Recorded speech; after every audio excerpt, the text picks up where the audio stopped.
Welcome to everybody. इससे पिछले class में हम लोग फिजिकल क्वांटिटी के ऊपर काफ़ी चर्चा कर चुके हैं। फिजिकल क्वांटिटी को भली भांति मैंने समझाने की कोशिश किया है। उसमें लास्टली हमने फिजिकल क्वांटिटी को डिवाइड किया था on the basis of direction and on the basis of dependence. On the basis of direction में हम लोग देखे थे कि फिजिकल क्वांटिटी को दो भागों में बांटा था, एक स्केलर एंड दूसरा वेक्टर।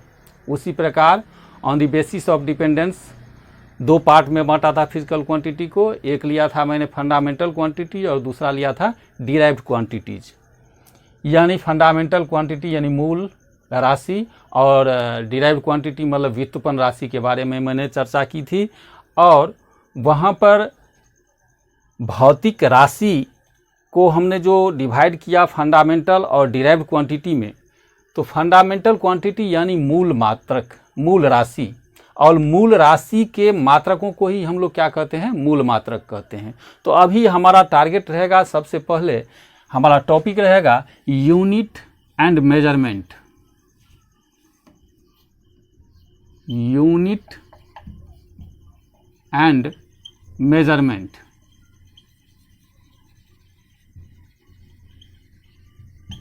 यूनिट एंड मेजरमेंट दो शब्द आए हैं यहाँ पर, यूनिट और इसको कहते हैं मेजरमेंट। यूनिट का मतलब हो गया मात्रक और मेजरमेंट का मतलब हो गया मापन। ये दो शब्द आए हैं। इसमें सबसे पहले हम लोगों को जिक्र करना है मापन पर, और मापन के बाद हम लोग जाएंगे मात्रक पर, चूंकि मापन में हमें मात्रक की आवश्यकता होती है। तो पहला प्रश्न उठता है कि मापन की आवश्यकता हमें होती क्यों है। तो इससे पिछले क्लास में हमने ऐसा बोला था कि चूंकि physical science is a quantitative science based on measurement of physical quantity, मतलब वास्तव में भौतिक विज्ञान जो है वह एक परिमाणात्मक विज्ञान है जो मापन पर ही आधारित होते हैं। इसीलिए हम लोग फिजिक्स को ऐसे भी कह सकते हैं कि physics is the science of measurement और एग्जैक्ट साइंस। जैसे उदाहरण के लिए यदि आपसे पूछ दिया जाए कि एक घोड़ा और एक कुत्ता ले लिया जाए, हॉर्स एंड डॉग, और उसमें हॉर्स एंड डॉग में कहा जाए कि इसमें कौन बड़ा है, तो इसको कोई भी आदमी बोल सकते हैं कि भाई घोड़ा बड़ा है कुत्ता से, horse is larger than dogs. लेकिन यह तो हम लोग समझ सकते हैं कि घोड़ा कुत्ता से बड़ा है, लेकिन यदि पूछ दिया जाए कि कितना बड़ा है, तो ऐसी परिस्थिति में हम लोग अपने सेंस ऑर्गन से इसका पता नहीं कर सकते हैं।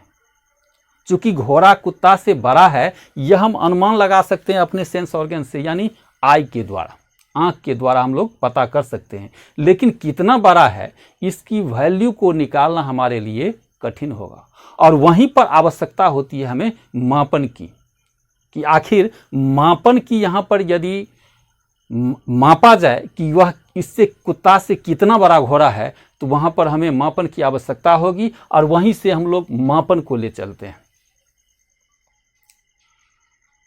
तो इस मापन में, किसी चीज़ के मापन में हमें दो चीज़ों की जरूरी पड़ती है। एक होता है हमारा न्यूमेरिकल वैल्यू। किसी चीज़ के मापन में दो चीज़ों की आवश्यकता पड़ती है, एक होता है न्यूमेरिकल वैल्यू एंड दूसरा होता है हमारा यूनिट। ये न्यूमेरिकल वैल्यू और यूनिट, इसकी आवश्यकता क्यों पड़ती है। जैसे उदाहरण के लिए हमें कहा जाए कि हम दुकान गए, किराने के दुकान गए, और वहाँ पर बोल दें कि हमें 4 चीनी चाहिए,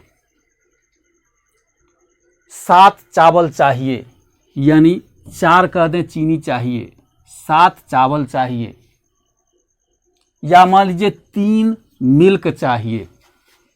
तो 3 मिल्क चाहिए, तो वह मिल्क बेचने वाला हमें क्या कहेगा वो तो आपको मालूम ही होगा।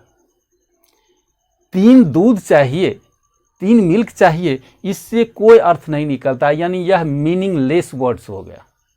इसे मीनिंगफुल बनाने के लिए हमें क्या जरूरी पड़ेगी, मात्रक की जरूरी पड़ेगी। अगर उन्हें बोल दें कि मुझे 3 लीटर दूध चाहिए तो वह हमें दे सकता है। 7 केजी चीनी चाहिए, 4 केजी चावल चाहिए, तो यह मीनिंगफुल फॉर्म हो गया।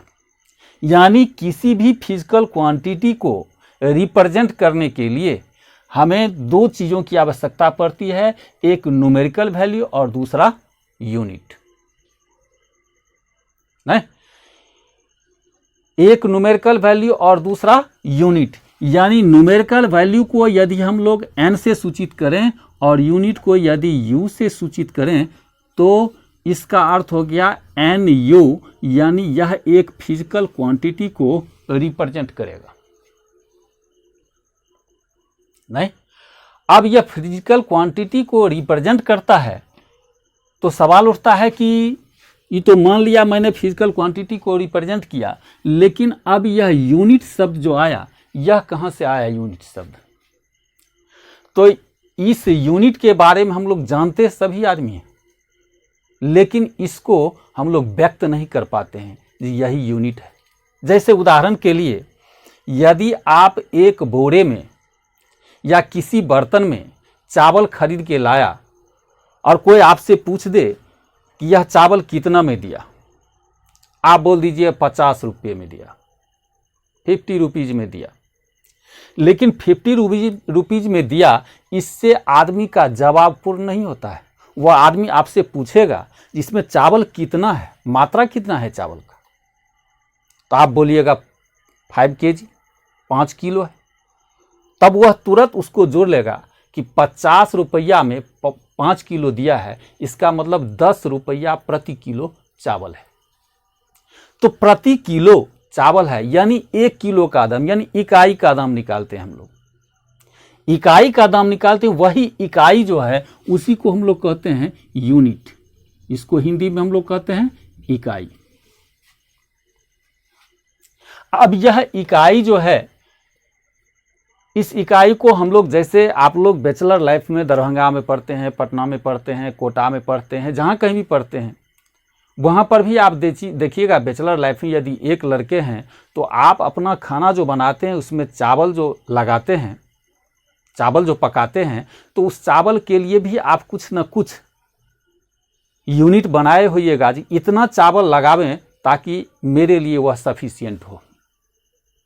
तो एक छोटा सा डब्बा ले लेते हैं, उस डब्बा को स्टैंडर्ड मान लेते हैं और उसी स्टैंडर्ड से हम लोग यदि एक डब्बा दे देते हैं तो हमारे लिए सफिशिएंट चावल बन जाती है। लेकिन वहीं पर यदि आपके दोस्त और 2 आ जाएं, 3 आदमी हो गए, तो फिर कितना चावल लगाएंगे? तो उसमें वही स्टैंडर्ड जो है, उसी स्टैंडर्ड से 3 स्टैंडर्ड यानी 3 डब्बा चावल दे देते हैं और आपके लिए, ये तीनों फ्रेंड के लिए सफिशिएंट हो जाता है। तो ये डब्बा जो हुआ, वो डब्बा को आपने क्या माना? स्टैंडर्ड माना, यानी मानक माना। स्टैंडर्ड को हिंदी में कहते हैं मानक, यानी मानी गई क्वांटिटी, मानी गई राशि। तो यह डब्बा जो है वह आपके भोजन के लिए क्या हो गया? इकाई हो गया। तो यानी हम लोग इसको, यूनिट को डिफाइन कर सकते हैं, लेकिन यूनिट का वास्तविक अर्थ क्या हुआ? Unit is required to identify any physical quantity. यानी यूनिट का वास्तविक काम है कि किसी भी भौतिक राशि को पहचानना। किसी भी भौतिक राशि को पहचानने के लिए हमें यूनिट की आवश्यकता पड़ती है। जैसे मान लीजिए अगर ये 3 लीटर दूध है, यहाँ पर 3 किलो दूध, हालांकि लोग अपने में कर लेते हैं ऐसा, यानी किलो से भी नाप लेते हैं, लेकिन वास्तव में 3 लीटर के जगह पर 3 किलोग्राम करना उचित नहीं लगता है। तो यहाँ पर लीटर शब्द जो है, इसका मतलब हो गया कि यह फिजिकल क्वांटिटी 3 लीटर्स जो है, यह जरूर कोई लिक्विड होगा, और यदि केजी देते हैं तो जरूर यह कोई सॉलिड होगा। नहीं, यानी फिजिकल क्वांटिटी को रिप्रेजेंट करने के लिए, आइडेंटिफाई करने के लिए हमें यूनिट की आवश्यकता पड़ती है। सो यूनिट को हम डिफाइन भी कर सकते हैं। यूनिट को कैसे डिफाइन किया जाए? तो it is the reference to measurement physical quantities. It is the reference to measurement, to measure physical quantity. कलम बहुत कम चलता है। इट इज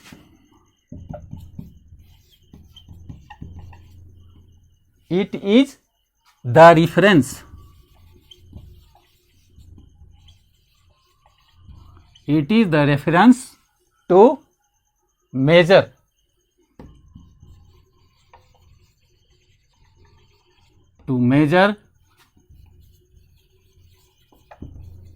physical quantity.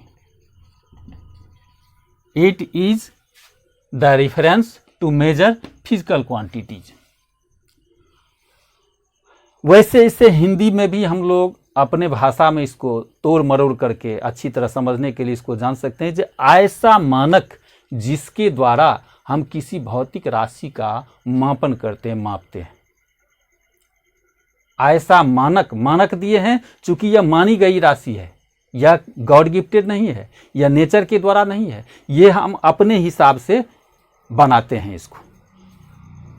तो यूनिट को हम लोगों ने डिफाइन कर लिया, और यूनिट में हम लोगों ने देखा कि किसी भी फिजिकल क्वांटिटी को रिप्रेजेंट करने के लिए एक न्यूमेरिकल वैल्यू चाहिए और एक यूनिट चाहिए।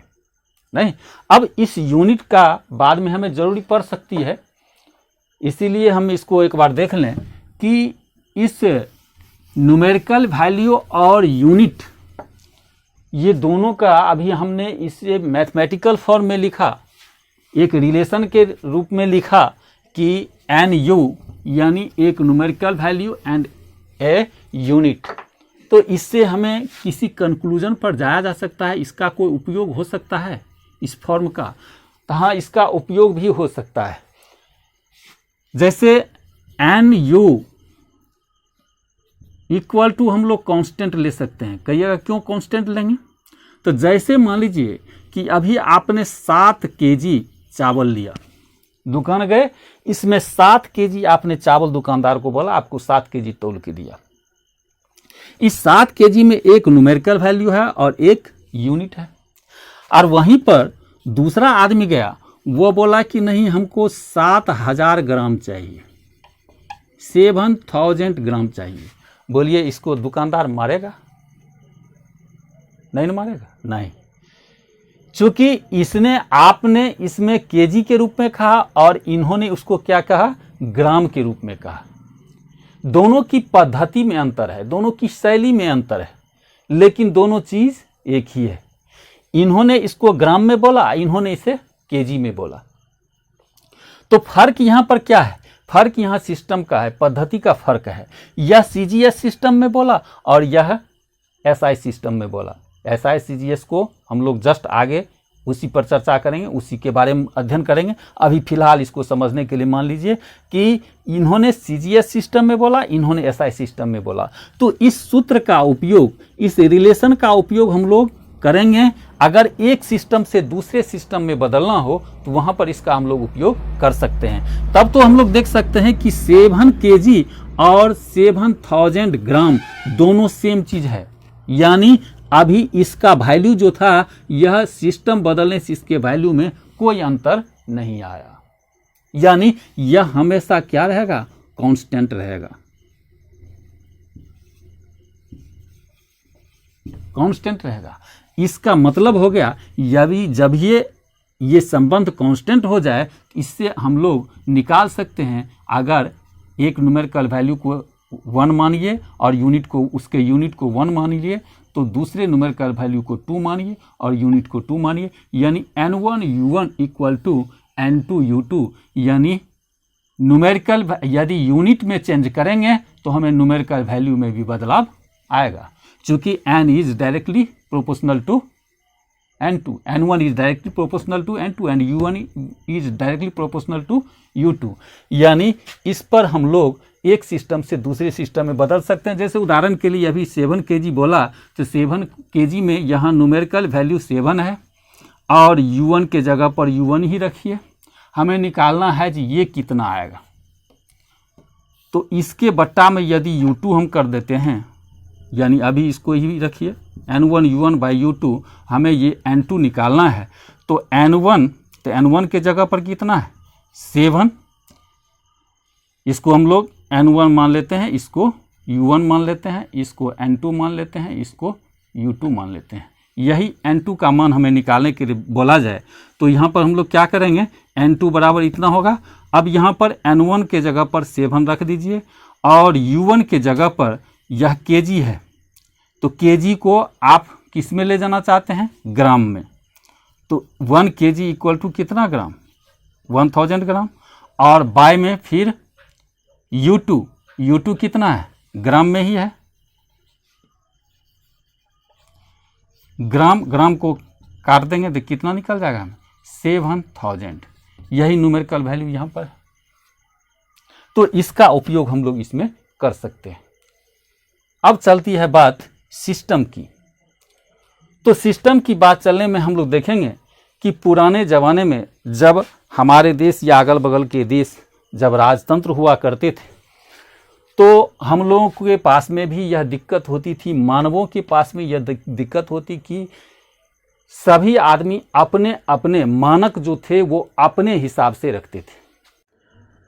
तो 1889 ईस्वी के CGPM के फर्स्ट मीटिंग में एक प्रणाली को लिया गया जिसको आज हम लोग जानते हैं MKS के नाम से, मीटर किलोग्राम सेकेंड सिस्टम, यानी मीटर किलोग्राम सेकेंड पद्धति, यानी इसको मीटर किलोग्राम सेकेंड पद्धति यानी MKS सिस्टम को 1889 ईस्वी में इटालियन साइंटिस्ट, फिजिस्ट यानी भौतिक शास्त्री और एक इलेक्ट्रिकल इंजीनियर थे जिनका नाम था गियोर्गी। ये गियोर्गी इटालियन साइंटिस्ट ने 1889 ईस्वी में प्रस्ताव दिया कि लेंथ के लिए मीटर और मास के लिए किलोग्राम और टाइम के लिए सेकंड, और यही हो जाता है हमारा MKS सिस्टम। ये इटालियन साइंटिस्ट गियोर्गी के द्वारा दिया गया था। गियोर्गी जो भौतिक शास्त्री थे, इटली के रहने वाले थे और यह एक इलेक्ट्रिकल इंजीनियर भी थे। इसके बाद यह चलता गया और यही MKS सिस्टम जो है वो वास्तव में बेस है किसका, SI सिस्टम का, इंटरनेशनल सिस्टम का यही बेस कहा गया है।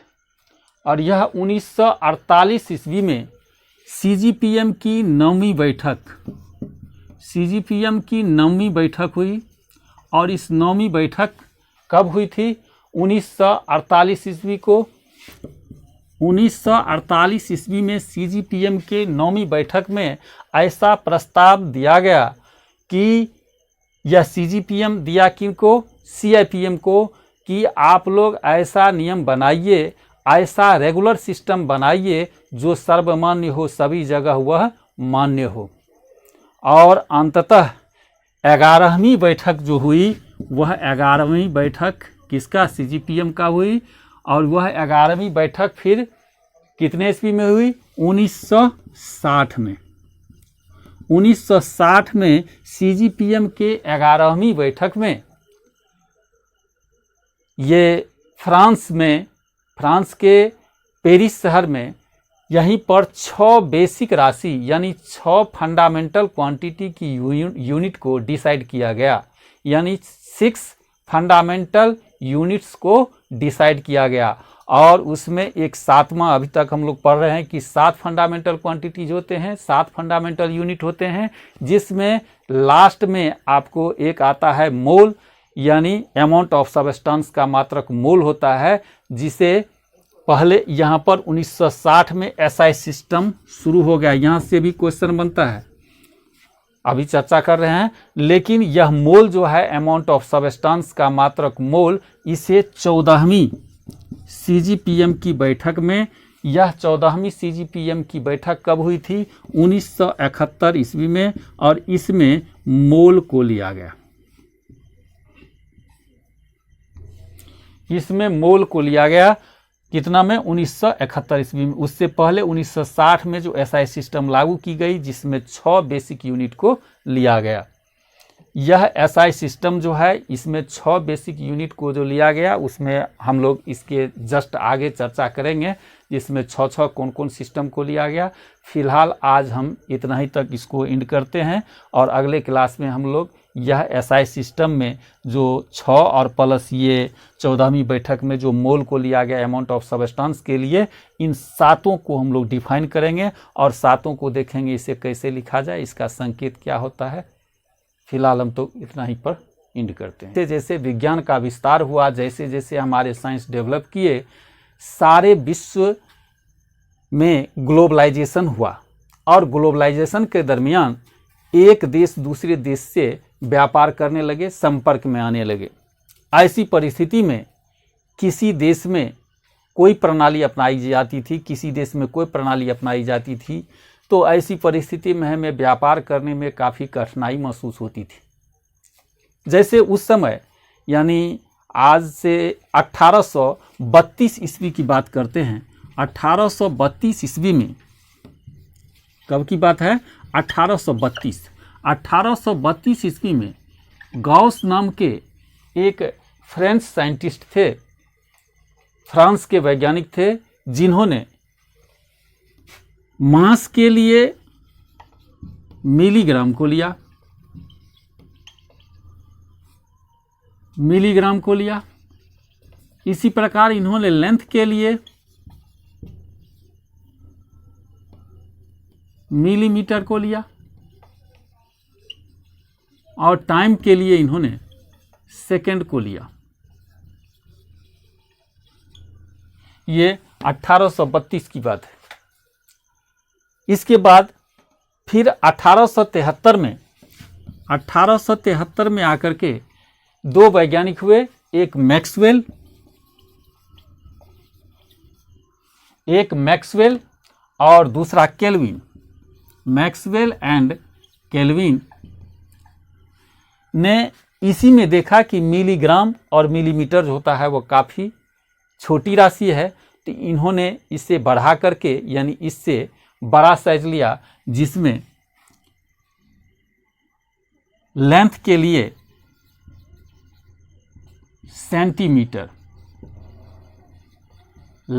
सेंटीमीटर, मास के लिए इन्होंने लिया ग्राम और टाइम के लिए इन्होंने लिया सेकंड।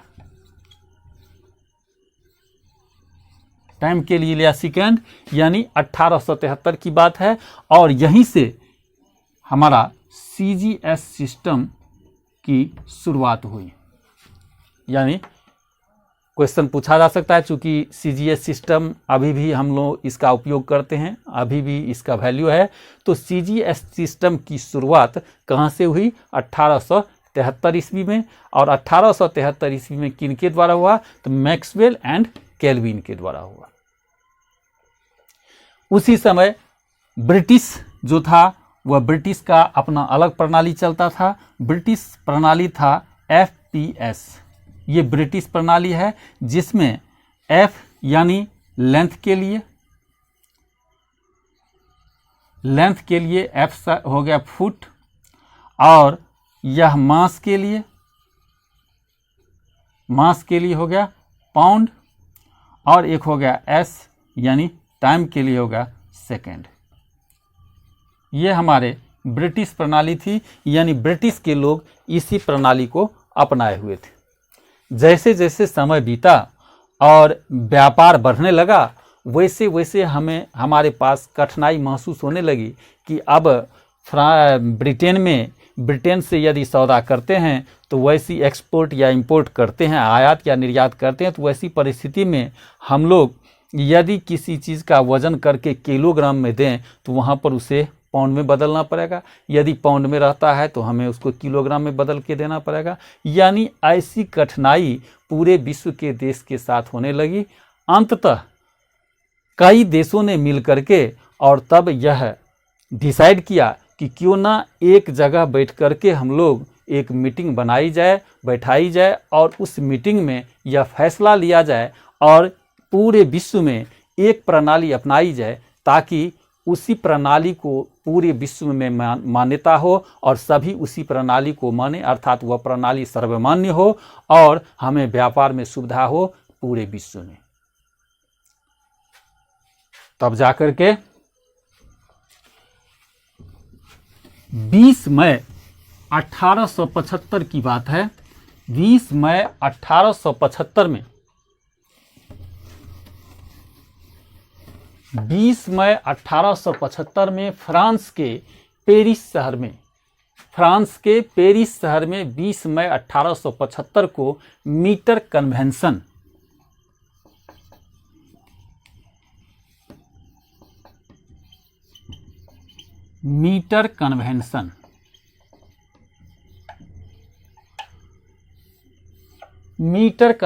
की मीटिंग बुलाई गई।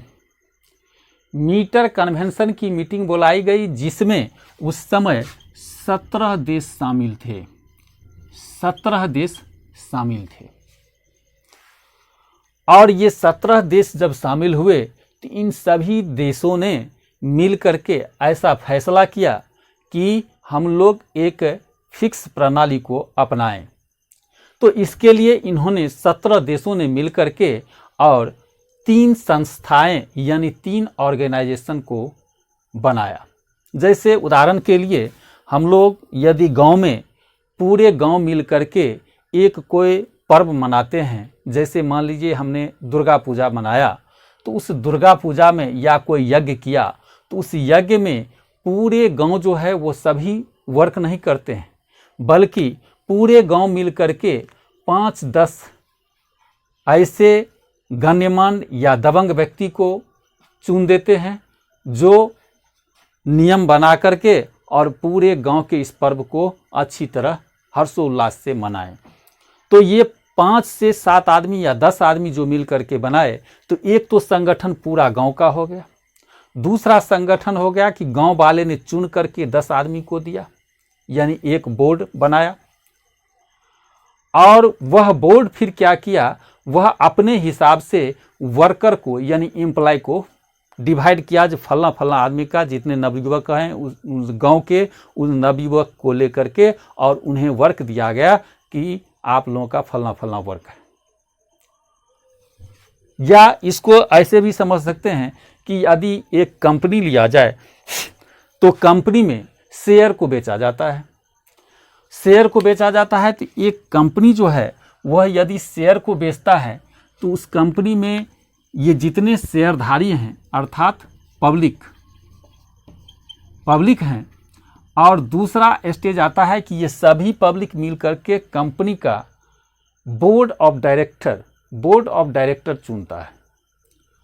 तो दूसरा हमारा आ जाएगा बोर्ड ऑफ डायरेक्टर और तीसरा आ जाएगा हमारा एम्प्लॉय, यानी इसको हम लोग कह सकते हैं वर्कर जो डेली का काम संभालती है।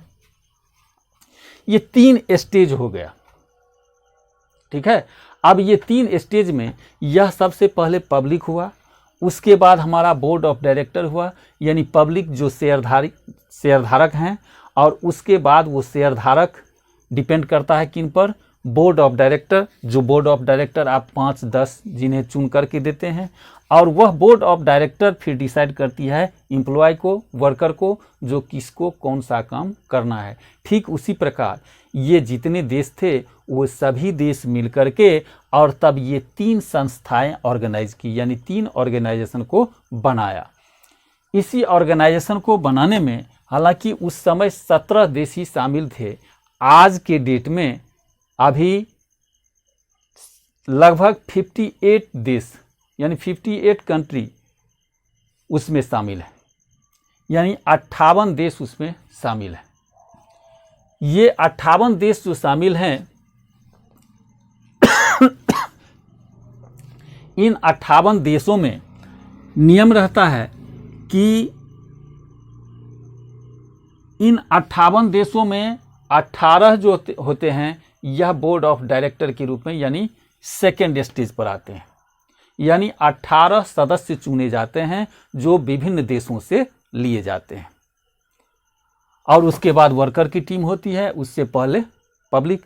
तो यह पब्लिक वाला जो देखे हैं, यह तो उदाहरण के लिए मैंने लिया। तो पब्लिक को हम लोग ले लेते हैं। यह जो अभी 58 देशों का जो सम्मेलन हुआ, मीटिंग हुआ, इसमें सबसे पहला ऑर्गेनाइजेशन है जिसका नाम हम लोग देते हैं CGPM। सबसे पहले क्या होता है? CGPM, सबसे बड़ा ऑर्गेनाइजेशन। और सेकेंड ऑर्गेनाइजेशन इसी में आता है BIPM।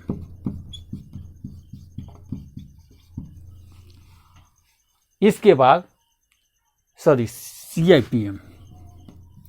इसके बाद थर्ड में आ जाता है BIPM। ये 3 ऑर्गेनाइजेशन होती हैं।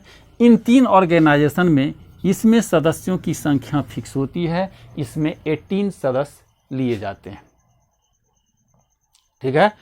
और ये CGPM हुआ जिसमें अभी 58 कंट्री हैं।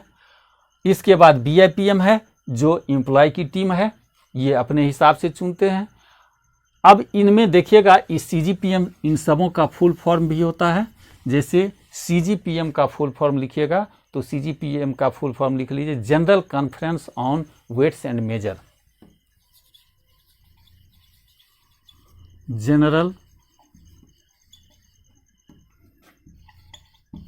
Conference on weights and measure. Second का फुल फॉर्म यदि जानना चाहते हैं तो सेकंड में आप लिख सकते हैं international committee on weights and measure. इसका इंटरनेशनल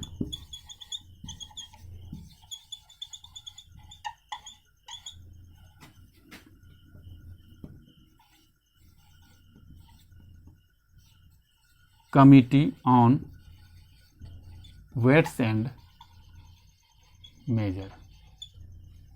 और तीसरा हम लोग आ जाता है कौन सा? BIPM। तो BIPM को भी हम लोग इसका फुल फॉर्म लिख सकते हैं, international bureau on weights and measure. International